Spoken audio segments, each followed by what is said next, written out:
We have a special guest. He's been on before. He was on the phone the last time that we contacted him, but we finally got him on via Zoom.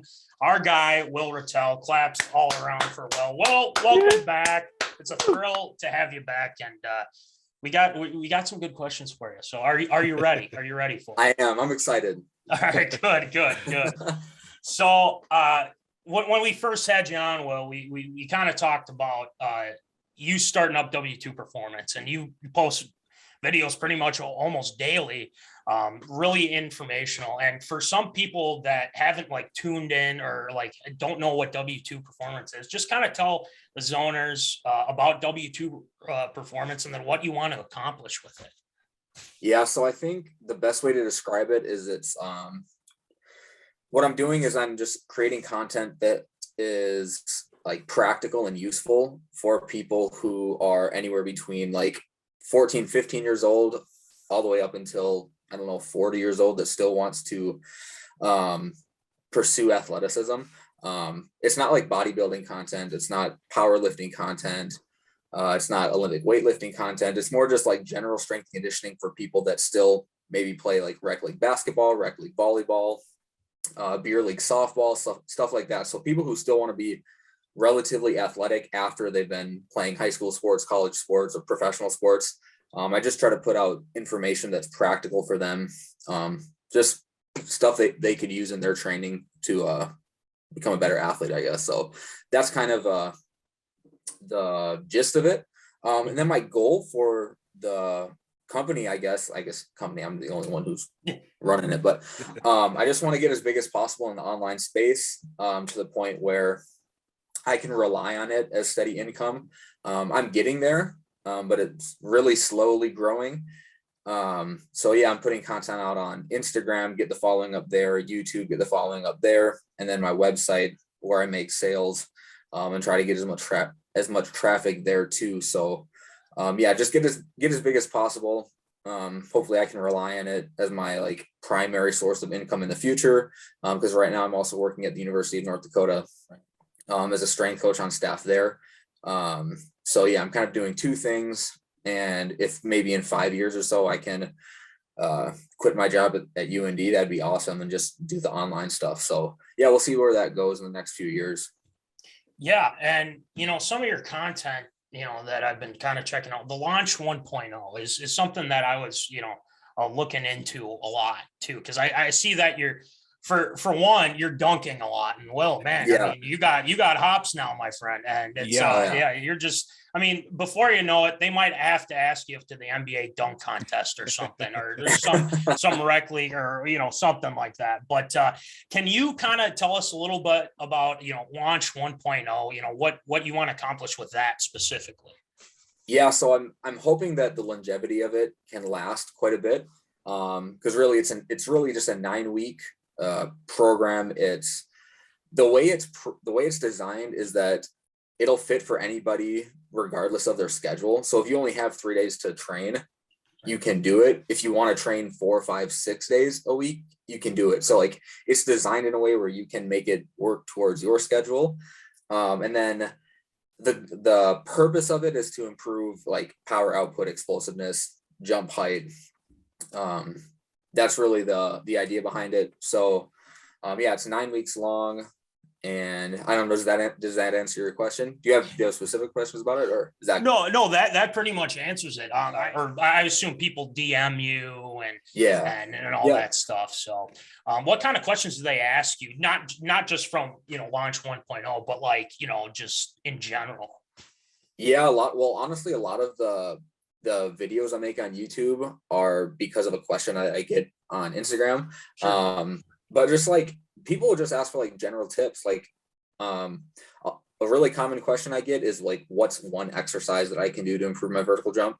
And like I've made a lot of posts about this. You probably should be sprinting, because a lot of people lift weights, a lot of people jump, but it's like 10-yard sprints, 20-yard sprint, not wind sprints, not conditioning, but like true max effort sprinting is something that a lot of people don't really do.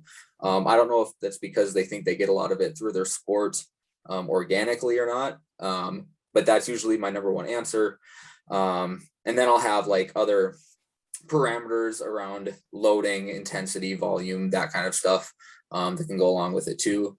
But yeah, questions like that, just people asking for like tips on how to improve in one area or the other. Sure.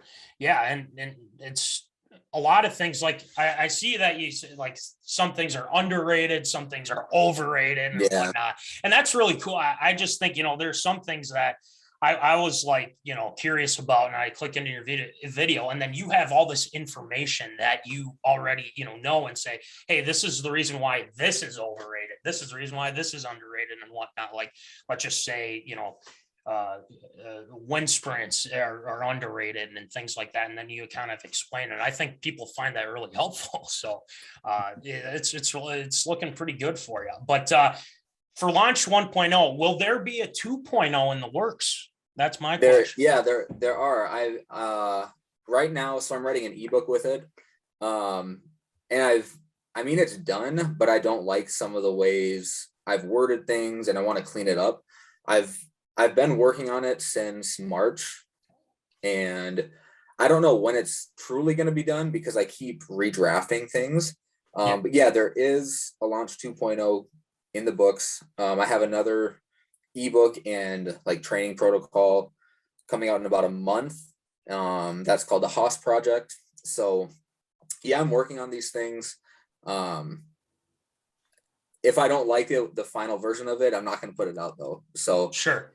The launch 2.0, I think it's like 17 or 18 pages long right now. Wow. That's like single spaced. And I don't want it to be a super long, I want it to be an easy, quick 8 to 9 page ebook that anyone can just read in an hour. Sure. So yeah, I'm still working on that, trying to clean it up. But yeah, it is coming. It's coming. All right. You heard it here first. It's on its way. So I can't wait to see it. It's going to be fantastic. Yeah, I'm excited. Yeah, I bet. And then obviously you have the speed program too, which is something that I think a lot of people can benefit from. And then next level 1.0 that you have full body strength and conditioning program designed to improve strength, speed, power, and body composition. So yeah, make sure you guys check that out here for zoners who are interested in what Will's got going on with W2 Performance. Any videos that zoners want to check out, make sure you check out W2 Performance, like them on Facebook, subscribe on YouTube, all that fun stuff on all the socials media. So, but anyway, let's move on to something that the zoners have been requesting of you, Will. And the last time we had you on, you kind of gave us the story, the interaction you had with Matt Ryan at practice. And I think people were just so interested in that story that they wanted to hear it just so they can see your face and just, explain some of the things that went on with that interaction at practice there. So why don't you enlighten us with your with your story there, Will, with Matt Ryan? So I was a fullback in Atlanta for preseason. I was a linebacker in college. So for those who don't know football very well, the verbiage that goes into a play call on defense and offense is a lot different. So defense, you might only hear one word and you have to know your alignment, your technique, your adjustments, all your shifts, all that kind of stuff. But on offense, you could get like a 15-word play call. So it took me a really long time to adjust. So I was in the huddle, and I don't think I was supposed to be in the huddle with the ones with like the main offense at that time. I somehow just got mixed in, and it was a mistake. But I was in the huddle, and Matt Ryan said the play call extremely fast. And obviously, he's like the starting QB. He's got the starting O-line. There's Julio Jones in there. Like everyone knows the offense. And I'm still learning it. And so he said the play, and I kind of was just like, wait, what? Because I didn't pick it up very quickly. And he just looked at me and he pointed to the sideline and said, get out. And I mean, that's the story. And I was not a very smart player on offense. I didn't know the playbook very well. I did not know how to read D line and like the next level and the third level very well from the backfield. I shouldn't have been in there, and it was just super embarrassing. So I jogged off the field. Pat DeMarco, who was going to be the starting fullback, jogged onto the field and replaced me. And it was just super embarrassing. And yeah, I mean, that's the story. I'll never forget it. Sure. Yeah. Was there any like interaction between you and Matt Ryan after that, or was that pretty much just kind of like that was the only interaction you had with Matt Ryan? Yeah, like there were some, like I would still every once in a while in certain situational things at practice, like 7-on-7 or inside run, where I'd get mixed in with him in his huddle. So there were some, and then like we'd still have offensive meetings and backfield meetings with the quarterback, stuff like that. So there was still some interaction. I guess I can't remember what time of camp that happened, if that was earlier or later. So I ended up getting cut, obviously. So I don't remember exactly when that happened and how much more interaction I had with him after, but yeah, there was some. Yeah. Well, that's good. That's good, because obviously he was probably like, when you asked him that, he's probably like, you can't have this going on. Yeah, exactly. So yeah, it's one of those stories where it's like, it's interesting because we don't know from like, because we watch the NFL like almost every Sunday and whatnot. And then obviously we saw some of the interaction with Matt Ryan telling guys to get effing set and whatnot. So that's always funny. So, it's interesting because, I remember last time you talked about, you interacted a little bit with Julio when he was with Atlanta at the time and whatnot. But any other kind of, cool or funny stories that you had, just with your short time in the NFL? Did you have any like interactions like I know you mentioned with Julio before, but any other, and then the Kansas City Chiefs too, I believe, as well. So any other fun, cool stories that you have from the NFL? I guess one that really sticks out is when I was in Kansas City, a bunch of us went and played paintball. And Alex Smith like paid for it all. So we all just met there. There's probably 20 of us on the team that went. Alex Smith was one who paid for it. Like Travis Kelce went. CJ Spiller was there at the time. He went. So like, that was pretty fun. If I remember correctly, like we rented out the paintball field facility, whatever you call it, just for us. Sure. So yeah, that was pretty cool. That was a fun time. Yeah. Was Andy Reid there? He was not playing. He was not playing. But he was there. Yeah. He wasn't playing paintball. Yeah, you're right. That'd be kind of funny seeing Andy Reid in the paintball. Yeah. Just going around. That'd be pretty funny. But yeah, no, that's another cool story. I mean, especially with guys like Alex Smith, and it was probably before Mahomes, I assume, right? Too. Yeah. So I actually got cut the day Mahomes came in. Wow. So like the draft happened, Mahomes showed up like 3 days later, and that was the day that I got cut from Kansas City. Gotcha. So you can say that if it weren't for you, Patrick Mahomes wouldn't have an NFL career. We could say that. There. Yeah. Put that on a t-shirt right now. Yeah, we can. Yeah, we'll put our MinneZona stuff on it for you and all that stuff. But yeah, that's awesome. That is that, or I mean, in the fact of like, Mahomes 3 days after, it's just it's crazy. Yeah. But all right, you've asked for it. We're gonna give it to you. Let's talk a little Wolves, my friend. Oh yeah. So. The Wolves, I think they're winning right now. If as we're currently as we're currently recording, and I see them down 37 down 6, down by 11, unless my feed is late. That could change. Very well could be. Very well change. So let's talk about this team here. Okay, so we had Rosas kind of had his thing. He's gone. A-Rod, Mark Lowry own the team now. The Wolves start off good, 2-0. That's looking pretty, solid. So, I mean, what are your expectations for this season? I mean, are we going to see some growth, or do you think they're going to make the playoffs? What do you think, Will? Yeah, so my prediction is a 45 win season. Ooh. Which would probably put them at that 7 or 8 seed. They'll have to be in that play-in tournament. Okay. Now, as far as them making the playoffs, they'd have to win that tournament or get so far through it. I think that's realistic. When you're thinking about all the other teams in the West, I think you got to put Denver up there. Golden State's back up in there. Utah. I don't know about the Lakers. They're probably going to be in the hunt, but I don't see them being like a top 4 or 5 seed. Sure. Clippers, Phoenix. Like it's going to be competitive. Yeah. But I think they'll be in there with them. That's my prediction. I think Anthony Edwards is going to. I can see him being an all-star. I can see him being a 24, 25 point per game guy with 24, 25 points, 5 rebounds, 3 assists, numbers like that. I can see D'Lo being like an 18.7 assist kind of guy.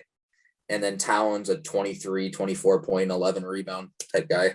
So with those 3, I think they'll be pretty good. And then they got better defensively with Pat Bev. Yeah. And then who else did they bring in? Taurean Prince, who can shoot it. Yep. Taurean Prince. Yep. Or is that really all they brought in? Balmaro, but he's not going to play much. I don't think. Right. But they re-signed Vanderbilt, McDaniels, and they're actually pretty good. I just think, and just to add on, I think the power forward spot is going to be a point of emphasis because there's not a whole lot of size there, so that could be a weakness. Just throwing that out. I mean, would you agree with that? Yeah, because who was their starting lineup? Was Vanderbilt the starting 4? I think that's what it was. Yeah. I believe that's what it was. Yeah. Vanderbilt was in. Yeah. Because they might have to be playing small ball. Right. Yeah. Right. Maybe that suits them though. Yeah, it could. And, I think the point of emphasis too is defense, because you can score all these points with Ants. You can score all these points with D'Lo, Cat, and whatnot, but you got to be able to defend. And that's why I think, obviously Rosas is gone, that they brought in Bev to be like, look, veteran leadership. Here we go. Defensively, he's going to lock people down, which I hope he does. And people said Ant's defense has gotten a lot better off the ball, things like that. So apparently he's grown like 2 inches too. Yeah. He said he's going to, if he grows anymore, he's going to be like Jordan now. I mean, it's crazy. Yikes. Watch out. All I'm saying is watch out. But speaking of Ant, and then this will be my last one. He got absolutely robbed of the Rookie of the Year trophy against LaMelo Ball. LaMelo Ball didn't even finish the gosh darn season. And Ant got, what are your thoughts on that whole catastrophe with the MVP? Yeah, it's a disgrace. It's a disgrace, exactly. I was really unhappy with the Anthony Edwards pick when we originally picked him. I thought LaMelo Ball or Wiseman would be a better pick. Okay. But hindsight's 2020. I think Edwards is easily the best in that class right now. I think he's I think he's going to be a better version of Dwayne Wade. So, yeah, I think you've been listening to Munson. That's what I think. Because he said the same thing. He said the same thing. So, but I think it's. From what we've been seeing, things are looking good. And he's a good guy, obviously his interactions and whatnot. So I think Ant's going to be, just keep him here. That's the main thing. Keep him here in Minnesota. Keep him happy. Keep him happy. So, all right, Voldy, here you go. Here's your opportunity. Right. Go. All right. So last time we had this conversation, it was well over a year ago at this point. I didn't know you. You didn't know me. It's all a thing. It's all water under the bridge right now. But we got to bring up one topic that's not only been a hot topic here on the show, it's been a hot topic in my own household as well, for the fact of an establishment in Grand Forks as well as in Fargo as well. That is a staple to young and old generational type of place, the Red Pepper. My question, have you gone to the Red Pepper since that time? No. I refuse. I don't think it's good. Oh, Ratelle. Okay. Hold on, Voldy. Did you know they opened a new one in South Town? Or not South Grand Forks, yeah. Mm-hmm. Okay. Haven't been to that one yet, but I've been to just about every one. So Okay, Voldy, what does he have to try though? Tell me, what does he have to try at that place in order for him to change his mind? Look, there's a lot of ways you can go. If you're a sandwich guy, you got to go with a good grinder is the thing. So much so, my parents, celebrating over 30 years of marriage this past week, actually had grinders for their anniversary dinners. Well, that's how dedicated Mama and Papa Vold, Jim and Jane Vold are to the Red Pepper and that establishment in Grand Forks and in Fargo, and also everything with that too. But a sandwich, you got to get yourself a grinder, whether it be with turkey, salami, ham as well, a little bit of taco meat on there as well. You can get it warmed, you can get it not. Lettuce, red and white sauce. I go a little extra on the white sauce as well. It's fantastic. You just got to give it a shot. If you don't like it, so be it. You know what? You could just say, I got a friend of mine who always says, a friend of mine who actually said one time, as I work at a radio station on there, says, I'm right, you're wrong, shut up. And that's basically the route that I'm going with here as well. Just got to give it a shot. And I can't believe that you don't like it. But you know what? Would you do red pepper over like Qdoba or something like that? Ooh, now you're pulling out. You're going deep into the bag in that one. I would say, yes, I would. I would go red pepper over Qdoba. That's me, though. Would you consider red pepper like the best option that's like authentic to Grand Forks in Grand Forks? I would say so. Better than that. Ooh, okay. Now I'm an outsider is the thing. So yeah, I can't truly put that into, I'm gonna have to take your word over mine, but I know what I like, that's for sure.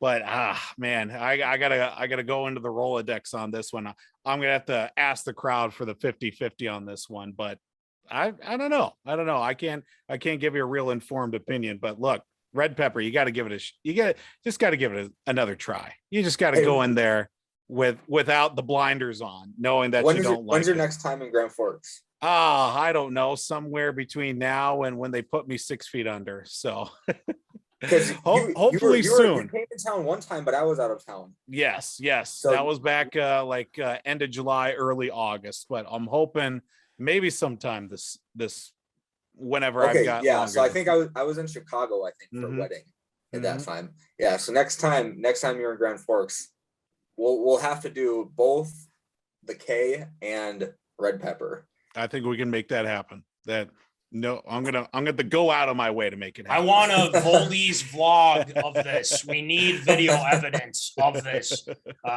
So we'll figure something out. That'll be the main thing. So yeah.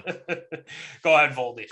No, but yeah, we could definitely make that happen as well. And obviously too, you working with as a strength guy for the University of North Dakota too. I want to give, just a little bit of, just an informed opinion on your part, working with some groups of some athletes as well that you work with on a regular basis.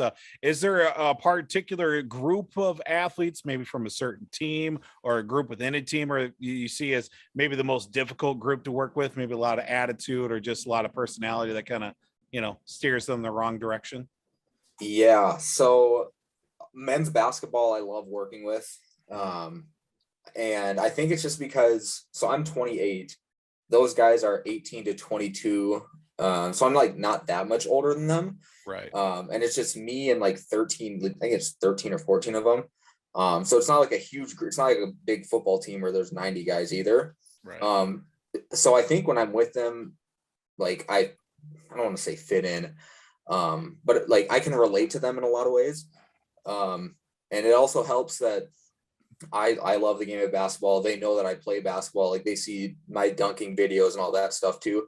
And I think that helps get buy-in from them. So what we're doing training wise, I think since they know that I enjoy and play basketball as well, that I'm not just trying to like train them like a bodybuilder or something like that. Like they can buy into the training too. So they're a really good group to work with. There's a lot of good personalities and like characters on the team. So they're always fun. Football team has a lot of really good guys too. They got some really good athletes too.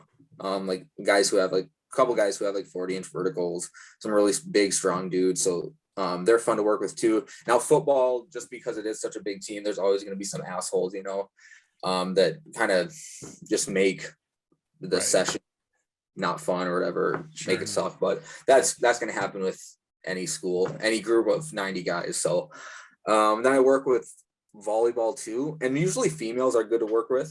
They don't have egos the way guys do. They're going to take the coaching you give them, and they're going to be respectful. They're going to respond. They'll say thank you at the end of session. So like for the most part, most of the athletes here are really good people to work with. That's good. And there's nothing really to complain about with them. No, obviously, like I said, there's always some assholes anywhere you go. But yeah, they're all pretty good to work with here. Got any funny stories maybe in the heat of maybe training, or you're in the weight room, or maybe you're doing a group exercise, maybe on a open space, that maybe you get right into the mix, you one-on-one against an athlete, and you just absolutely just take them to school, maybe you beat them in a a shuttle competition or something like that? Yeah, I do actually. So because I work with basketball, and just the way it gets set up with like the way our weight room is set up, and them working out before practice, like it allows me to do different things training wise with them compared to other teams. So a lot of times if someone maybe needs like a training partner for a specific drill, I'll jump in with them. So yeah, like I'll go race, or I'll do some sort of jumping activity with the guys, which is always fun. So there was one basketball player, what was this, about a year ago? Yeah, it was right before their season started. He said he was faster than me. And so he just kept telling me he's faster than me. And I finally said, all right, his name was Deshaun. He's not here anymore. He's a good dude. So I said, all right, Deshaun, let's actually race. We'll do it in front of the team. And I ended up smoking him. So that was fun. Yeah. I can't really think of any other specific stories, but yeah, I'll hop in with the basketball guys every once in a while in some exercise or some drill, some activity. So yeah. Do you continue to, just rub a little salt in the wound as the year went on? Be like, you want a rematch? You want to take this out once again? Yes. I made an Instagram post about it. After it happened, I can't remember what it was, but it was like a video of me sprinting, and I just like tagged him, said I'd smoke you or something like this. Oh, that's fantastic. So you've been there, quite a while, from now working as a strength guy, and also working with a lot of teams, and also from your playing days too, a little bit. Looking back at your playing career with the football teams, or one game that you remember, being more memorable, one of your favorites, or do you have a memorable play from your time on the football field for the team? Yeah, I think the most memorable moment was in 2015, so my senior year. We beat Wyoming, and that was the first. We're an FCS school, so we don't play like Big Ten, SEC. So Wyoming is, I think they're Mountain West. Yep. So we beat Wyoming. We went out to Wyoming and beat them, and that was really cool because it was the first time in our program that we had beaten an FBS team. So that was really cool to be a part of. That'd be probably the number one memory I have there. Yeah, that'd be it for sure. Okay. And also looking back at too, I know that there's been a lot of changeover in at least the imagery part for the University of North Dakota. As a loyal diehard fan myself, given the three changes over in, especially in the last, half decade for sure, Fighting Sioux, Fighting Hawks, UND, what's your 1, 2, and 3 from that order? One being your go-to top, to number 3 being, it's there, but it's not exactly number 1. Fighting Sioux, number 1, like without a doubt. He redeems himself. Yeah. Then I think Fighting Hawks is pretty cool of a name. I think the logo is kind of lame though. It almost in a way looks like the post office. Yes, bird. That's what my dad kept saying all the time. Yeah, but I think Fighting Hawks is cool, but the logo could have been better. I've actually seen, I don't know if you guys have seen, you probably Google them, like some of the, not alternative, but other art that was like sent in to be consideration for the logo. And there was Yeah. actually some really cool ones, and I don't know why I've seen them. they didn't. Yeah. And then I guess, the interlocking ND is just, it's the same thing as Notre Dame. So nothing special about that. Yeah, the old school, and then they tried to update it a little bit and make it a little more block refined or whatever. I mean, it was okay. And then you thought they'd come out with a better logo. I also too, was it this past summer, maybe the start of the college year or whatever, they had the statue in front of one of the buildings, and like 2 weeks in they removed it. Yeah. Did you know what the nickname of that statue was? No, I can't remember off the top of my head. I guess I can say it because it's a name. It's Mike Hawk. So you say it fast. Yeah. Yep. Yeah. So they removed Mike. that. Yep. Yeah. Oh man. Oh, it's fantastic. I love it. Totally redeemed yourself though. We'll work on the red pepper and the K as well, but you redeemed yourself with Fighting Sioux. You got back in the good graces at Jimbo Volt right there. Yeah, we'll go if you come up to Grand Forks. We'll Absolutely. I'll let you know. That'll be the next of Oldies vlogs right there. Ratelle tries red pepper once again. But Mhm. Anyway, Will, we thank you for coming on again. We got to have you. We'll probably have you on again at some point. For sure. But Yeah. you're putting yourself up there for best guest of 2020. We've had some good guests, but I think you finished third in the 2020 one now. I think you're making a strong case for numero uno. So make sure you tell your friends, your family, and all that stuff to vote for you when the Zony Awards come up again. So We'll get it done. hey, I love it. So, but anyway, with that being said, we'll work on the red pepper stuff. We'll get some other stuff, and then Will, before we go, can you tell us where everyone can find you on Instagram and W2 Performance? Go. Yeah. So Instagram is Will.Ratelle.